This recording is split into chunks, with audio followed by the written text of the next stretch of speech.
लाल button दबाकर subscribe कर लीजिए और बगल में जो घंटा है उसको दबाकर ऑल नोटिफिकेशन ऑन कर लीजिए ताकि हमारा वीडियो सबसे पहले आपके मोबाइल में चला। मुन्ना सिंह जी, चुनाव सातों फेस हो चुके हैं और सभी एग्जिट पोल आ रहे हैं। समाजवादी पार्टी जिन मुद्दों पे चुनाव लड़ी, क्या जनता ने उन मुद्दों को नकार दिया?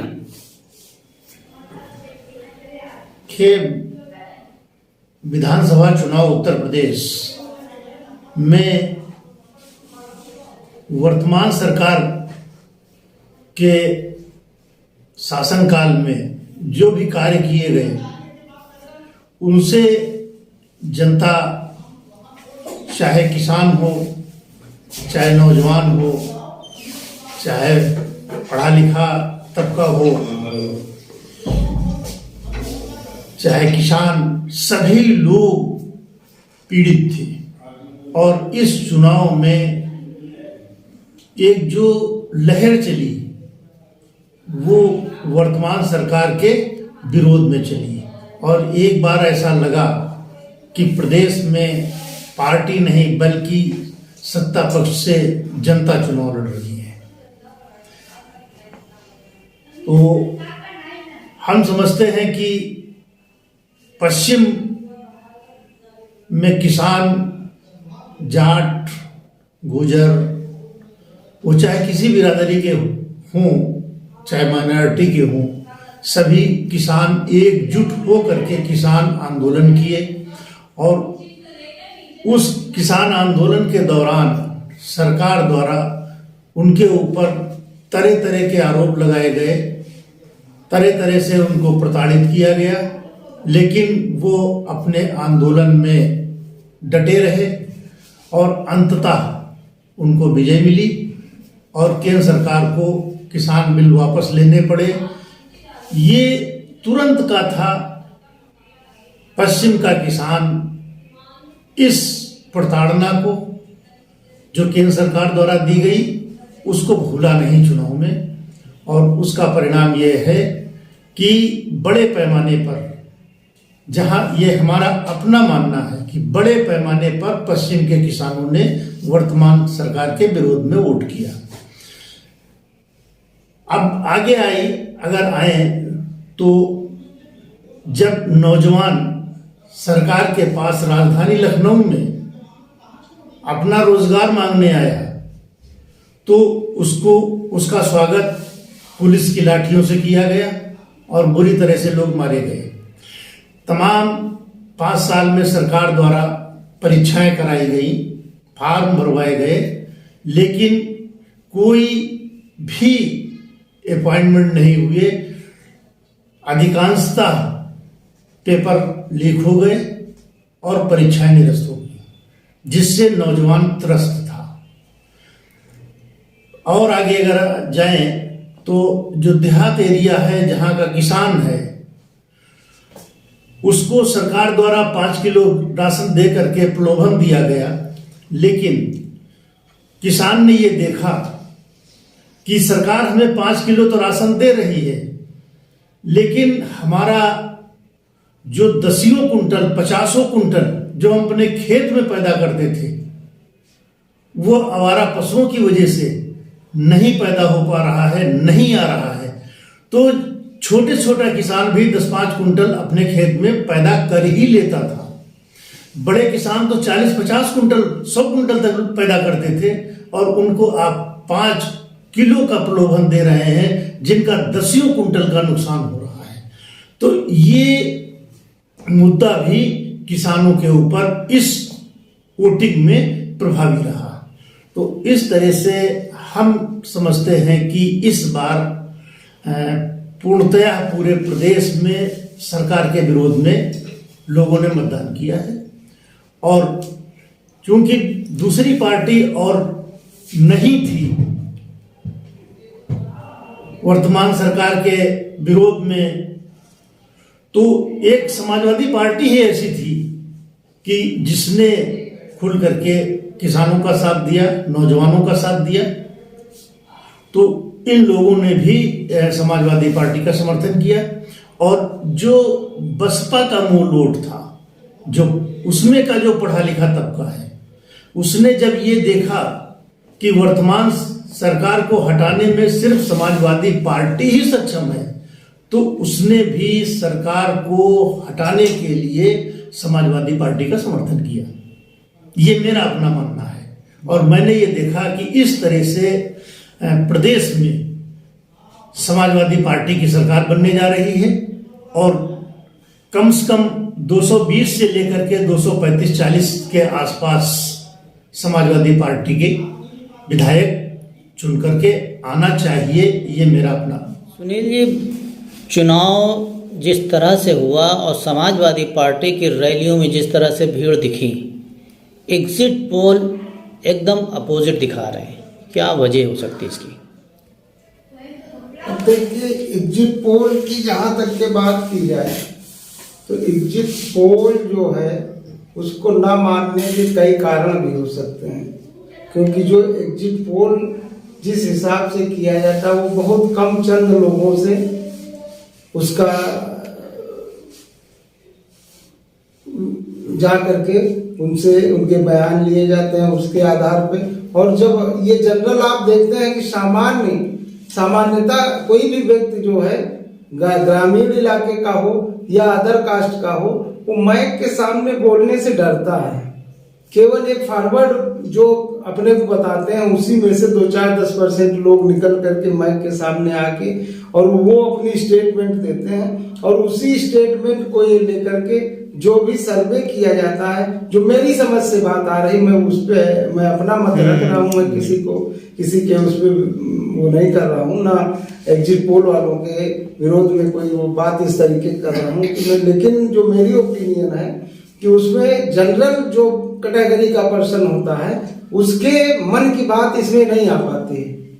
और ये लोग एग्जिट पोल वाले ये जा करके शहर शहर में और 10-20-50 हजार लोगों से जो ये सर्वे करते हैं, तो उसमें जो ओपिनियन आती है वो तो सामान्यतः ये मान ही लेना चाहिए कि वो उसी टाइप के लोगों की आती है जो लोगों को वर्तमान सरकार के बारे में ही जो लाभ लिए होते हैं या जो उससे जुड़े हुए होते हैं या उनके वर्ग से आते हैं, इस प्रकार से। क्योंकि जाति और धर्म का यहाँ यूपी में बहुत बड़ा बोलबाला है, और इसी को लेकर के जो भाजपा सरकार रही है वो घिरी भी, क्योंकि उसने जो 5 साल अपने अधिकारियों और कर्मचारियों और जिस तरीके से उन्होंने संगठन को अपने तवज्जो दी है, उसमें भी ये लगा कि ये एक विशेष वर्ग के लोगों का महत्व ज्यादा रहा।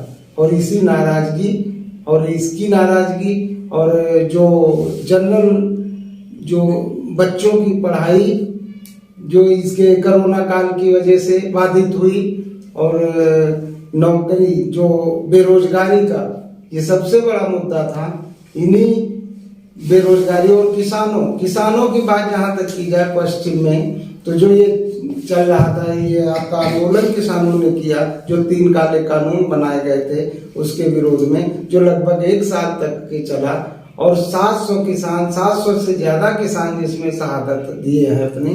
अगर इस तरीके के एग्जिट पोल को मान लिया जाए तो इसका मतलब ये माना जाएगा कि जो किसानों ने अपने साथियों की जान गंवाई है उसको वो लोग भूल करके और उन्होंने वोट किया इस चुनाव में।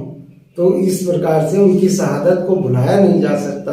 अब किस प्रकार से एग्जिट पोल अपना आकलन करके ये सारी चीजें ला रहा है, इन सारे जो मेन मुद्दों को जो अदर पार्टियां जो विपक्ष में मुख्य रूप से अभी तक के बताई जा रही थी कि ये चुनाव आमने सामने का चुनाव है, उस हिसाब से जो मुद्दे रखे जा रहे थे और जो बीजेपी ले करके उसको दूसरी तरफ टर्न करके ले जा रही थी, इससे लग रहा था कि वो अपने को बचना चाहती है जो मेन मुद्दे हैं, और पब्लिक को गुमराह करके केवल वोट धर्म और जात और उस धर्म जात के नाम पर प्राप्त करना चाहती थी। और जो मेन मुद्दे थे, जो व्यवसाय वो उसकी स्वास्थ्य की थी और बेरोजगारी का था, किसानों का था, इस प्रकार के जो भी मुद्दे थे उसको अवॉइड करते थे। इसीलिए मेरा ये मानना है कि एग्जिट पोल जो आज दिखाए गए हैं ये लोगों के मनोबल को कमजोर करने के लिए, और ये सही आकलन इसका नहीं माना जा सकता है। जिस प्रकार से चुनाव प्रारंभ हुए थे और अंत तक चला है, उसके हिसाब से तो मेरा ये मानना है कि एग्जिट पोल बिल्कुल निराधार और निरर्थक हैं। और जहां तक के जो सीटें आने की बात है, तो सीटें तो लड़ाई, क्योंकि लास्ट तक यही कहा गया, बताया गया कि लड़ाई बहुत कांटे की लड़ाई चली है और लोगों ने बढ़ चढ़ के हिस्सा भी लिया उसमें। जो भी 60%, 57% तक के वोट पड़ा लास्ट तक के। तो इस हिसाब से अगर देखा जाए तो 224 से 25 से 230 तक के ये समाजवादी पार्टी जिन मुद्दों पे लड़ी थी उसके आधार पे और मिल सकते हैं, तथा भाजपा को भी 150 के लगभग वोटें आना, वो सीटें मिलना तय हो। ये एग्जिट पोल जिस तरह से आंकड़े दिखा रहे हैं कि भाजपा 296 से 326 तक के जा सकती है, तो क्या समाजवादी पार्टी को बेरोजगारी, महंगाई का कोई फायदा नहीं दिख रहा, मिला है क्या? ये सभी लोग जानते हैं, भारतीय जनता पार्टी बहुत ही चतुर चालाक पार्टी है। इसने पहले से पराजित कर रखा है, मैनेज कर रखा है कि वो समझ रही है, क्योंकि अभी तक जो हमने देखा social media, electronic media Bhajpa को जो है इस चुनाव में उसका नुकसान होता दिखाई दे रहा था। और इसको भाजपा के चुनाव 7वां चरण कल शाम को जो संपन्न हुआ, इनको पता लग गया पहले चरण से लेकर के और 7वें चरण तक की कि हमारी सरकार नहीं आ पाएगी। इसलिए इन्होंने मैनेज किया मीडिया को, और मैनेज करके मीडिया के द्वारा ये जो एग्जिट पोल दिखाए जा रहे हैं ये पूर्व प्रायोजित है। इसलिए कि जो है विरोधी पार्टियों के जो है मनोबल गिरे, कार्यकर्ताओं का, अधिकारियों का, कर्मचारियों का, और ये सोच रहे हैं कि उसमें हम जो है काउंटिंग में इसका फायदा ले सकें, इसलिए इन्होंने एग्जिट पोल जो दिखाया है। लेकिन आप जानते हैं कि प्रदेश में ये 5 साल की सरकार में, प्रदेश योगी महाराज की सरकार में वादा की जनता, किसान से लेकर के नौजवान, कर्मचारी, किसान साथ साथ में महिलाएं और सभी लोग पीड़ित थे। बेरोजगारी से, महंगाई से सभी लोग होते कि किसका मौका हमें मिले कि हम इस सरकार को बदल सकें। और जो उसको जनता को मौका मिला, किसान आंदोलन चला, किसानों ने कह रहा था कि सरकार को हटाना है बार बार। और उन्होंने जो भाजपा चाहती थी पश्चिम में हम हिंदू मुस्लिम की एकता तोड़ दे, भाईचारा को खत्म कर दे, वो मुद्दे उसने बहुत उठाए भाजपा ने चुनाव पहले चरण में, लेकिन कोई मुद्दा उसका काम नहीं हुआ। और वहाँ जो भाईचारा था, हिंदू मुस्लिम जाट की जो एकता दिखाई पड़ी, उन लोगों ने बढ़ चढ़ के इस चुनाव में भाजपा के अगेंस्ट वोट डाला। दूसरे चरण में भी यही हुआ, तीसरा चरण भी हुआ। आपने देखा पहला चरण 62%, दूसरा भी 62% और चौथे चरण तक का 62% वोट पड़ा। उसके बाद जो 5वां चरण आया, जिसको हम अवध क्षेत्र कहते हैं और पूर्वांचल कहते हैं, उसमें वोट का प्रतिशत गिरा। तो ये आप देख लीजिए, जहाँ पर इनका जनाबाजा भाजपा का ज़्यादा होता प्रभाव कि यहाँ हम सीटें ज़्यादा लाएंगे, वहाँ वोट प्रतिशत कम हुआ, क्योंकि मतदाता उदासीन था भाजपा का। और इधर हमारे जो देख रहे थे कि समाजवादी पार्टी प्रमुख विपक्षी पार्टी है और जनता देख रही विकल्प जो है भाजपा का समाजवादी पार्टी हो सकती है। इसलिए सभी वर्ग लोगों ने, सभी धर्म के लोगों ने इस बार समाजवादी पार्टी को वोट दिया। जो माननीय राष्ट्रीय अध्यक्ष अखिलेश जी ने अपना वचन पत्र जारी किया, उसमें लोगों को बताया कि हम 300 यूनिट बिजली मुफ्त देंगे सभी को, किसानों की जो है पूरी सिंचाई माफ करेंगे, साथ ही साथ जो अपने कर्मचारी हैं उनकी पुरानी पेंशन बहाल करेंगे, लागू करेंगे। और नौजवानों को हम सरकारी नौकरियों में 10 लाख और IT सेक्टर में 22 लाख की नौकरियाँ देंगे। इसका बहुत व्यापक असर पड़ा जनता के ऊपर। और महंगाई पर नियंत्रण करेंगे, अपराध कम करेंगे, महिलाओं की सुरक्षा करेंगे और सभी अपनी कन्या बेटियों को पीजी से लेकर के और ग्रेजुएशन तक की शिक्षा मुफ्त करेंगे। ये सारे मुद्दे जो रहे उनके प्रभावशाली रहे।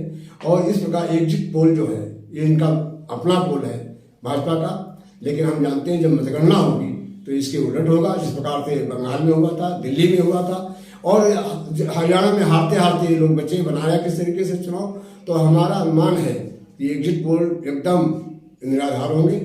ये भ्रमित करने के लिए जनता में प्रसारित किए गए हैं और 10 तारीख मार्च को जब वोटिंग का मतगणना होगी निश्चित रूप से समाजवादी पार्टी की सरकार बनेगी और 240 के आसपास। रंजन लाल जी, एग्जिट पोल आप देख रहे हो, एग्जिट पोल के साथ साथ ये चीज़ आ रही है कि ओबीसी पिछड़े वर्ग ने समाजवादी को वोट नहीं किया, 65% तक के भाजपा को वोट किया। क्या लगता है आपको कि भाजपा को ओबीसी ने वोट किया है इसलिए एग्जिट पोल सपा के खिलाफ आ रहे हैं? ये एग्जिट पोल जो है ये सुनियोजित ढंग से ये पोलिंग कराई गई है और उसको जिस तरह से फीड किया गया वही समाज में प्रचारित किया गया है। ठीक हुआ ये है कि जो ओबीसी था अब उसमें एक लोधी बिरादरी को ये कहा गया था कि ये पूरी तौर से बीजेपी की पार्टी में शामिल है, लेकिन वो समाहित नहीं है। कल्याण सिंह के मरने के बाद जो लोधी बिरादरी थी उसका 60% लोधी बीजेपी से अपना मुख मोड़ लिया है, क्योंकि बेरोजगारी और शिक्षा से उसको पैदल करने के लिए बीजेपी ने कार्य किया। जब ये पढ़ेंगे नहीं तो एक आगे हक क्या मांगेंगे।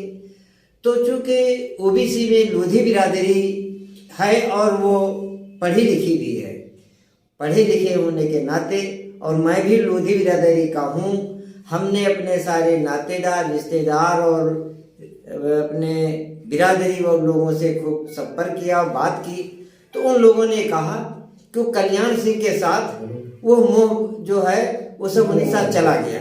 अब कोई कल्याण सिंह के नाम पर या बीजेपी के नाम पर अब लोधी जो है उधर वोट नहीं करेगा और ना ही उसने किया है। क्या लग रहा आपको समाजवादी पार्टी सरकार बना रही है? जी हाँ, समाजवादी पार्टी चूंकि जितना ओबीसी है, एससी है और माइनॉरिटी है, ये सब त्रस्त हुए हैं। ये इस तरह से परेशान और प्रचारित किए गए थे कि ये सब विदेशी हैं और या ये मजदूर हैं, इनको पढ़ने के लिए और या सत्ता संभालने की इनमें क्षमता नहीं है। ये बीजेपी ने ये उनके पर लांछन लगाते हुए उनको एकदम परेशान कर दिया।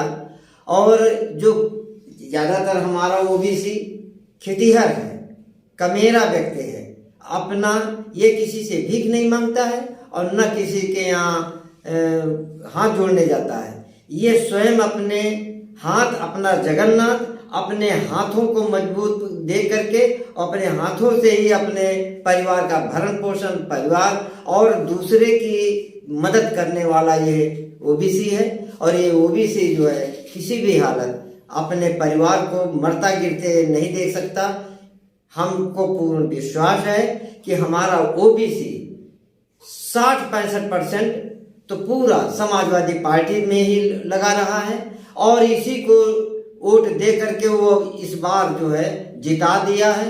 और ये जब वोटिंग होगी तो ये जीता हुआ आंकड़ा हमारा सामने आएगा। भोला सिंह जी, आप उच्च न्यायालय के वरिष्ठ अधिवक्ता हैं और आपने चुनाव देखा इधर पूरा, और चुनाव के बाद जो 7 चरण के जिस तरह से एग्जिट पोल आते रहे, उसके बाद कल से जो एग्जिट पोल आना शुरू हुए 7वें चरण के बाद, जो भाजपा को पूर्ण बहुमत 326 तक के दिखा रहे हैं, इससे कहां तक के मैं पूर्ण रूप से जो एग्जिट पोल आ रहे हैं उससे सहमत नहीं हूं। ज्यादातर national channel Bharatiya Janata party को जिताते हुए उनकी बढ़त बनाते हुए देखे गए हैं। जो उत्तर प्रदेश में चुनाव हो रहे थे तो उस समय यहां से गायब थे ही नहीं। जो लोकल चैनल है, जो उत्तर प्रदेश के चैनल हैं, वो समाजवादी पार्टी की सरकार बनाते हुए दिखा रहे हैं। इतना तो है कि भारतीय जनता पार्टी और समाजवादी पार्टी में ही सीधी टक्कर है और अन्य पार्टियां दूर दूर तक नजर नहीं आ रही हैं।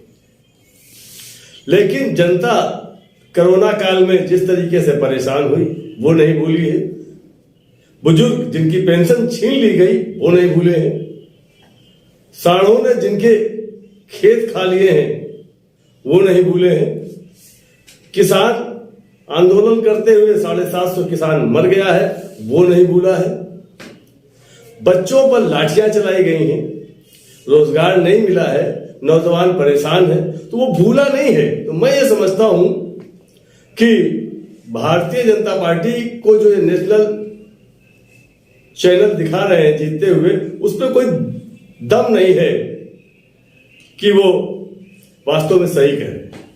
वैसे भी 10 मार्च को मैं समझता हूं समाजवादी पार्टी की सरकार पूर्ण बहुमत से बनने की ओर अग्रसर होगी।